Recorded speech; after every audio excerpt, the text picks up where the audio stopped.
Electronic voting مشینوں کا استعمال ان ملکوں کو چاہیے جہاں پر جمہوریت ہے،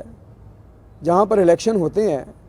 جن ملکوں میں الیکشن نہیں ہوتے وہاں پر تو ان مشینوں کو کوئی کام نہیں۔ اور دوسری بات یہ ہے کہ ان مشینوں کا استعمال ان ملکوں میں ضروری ہے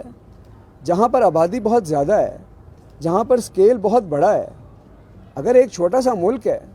کچھ لاکھ کا یا 1-1.5 کروڑ آبادی کا، وہاں پر تو بغیر ٹیکنالوجی کے بھی کام چل سکتا ہے۔ تو اس لیے اصل پیمانہ ان کے استعمال کا یہ ہے کہ دنیا کی کتنی آبادی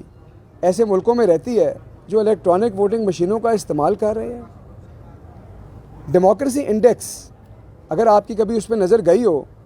تو اس پہ یہ بتایا جاتا ہے کہ دنیا میں قریباً 49% آبادی ان ملکوں میں رہتی ہے جہاں پر یا تو جمہوریت ہے،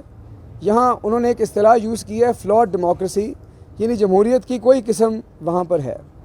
اس کا مطلب یہ ہے کہ دنیا کے 7 ارب لوگوں میں سے قریباً آدھے لوگ یعنی کہ 3.5 ارب سے کچھ کم ان ملکوں پہ رہتے ہیں جہاں جمہوری نظام ہے، جہاں پر الیکشنز کی اہمیت ہے۔ اور دلچسپ بات یہ ہے کہ جب آپ ان 3.5 ارب لوگوں کے بسنے والے ممالک کو دیکھتے ہیں تو اس میں سے 75% آبادی یعنی کہ 2.5 ارب سے زائد لوگ ان ممالک میں رہتے ہیں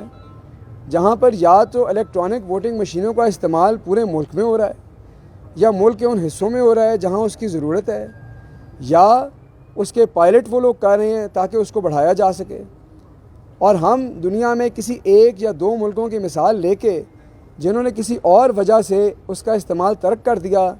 ہم یہ مثالیں دیتے ہیں کہ دنیا اس سے پیچھے ہٹ رہی ہے، ہم جھوٹ پھیلا رہے ہیں، ہم لوگوں کو گمراہ کرنا چاہتے ہیں، ہم لوگوں سے یہ چھپانا چاہتے ہیں کہ ٹیکنالوجی سے شفافیت آتی ہے۔ کیا ہم سمجھتے ہیں کہ ہماری عوام بیوقوف ہے، سادہ لو ہے؟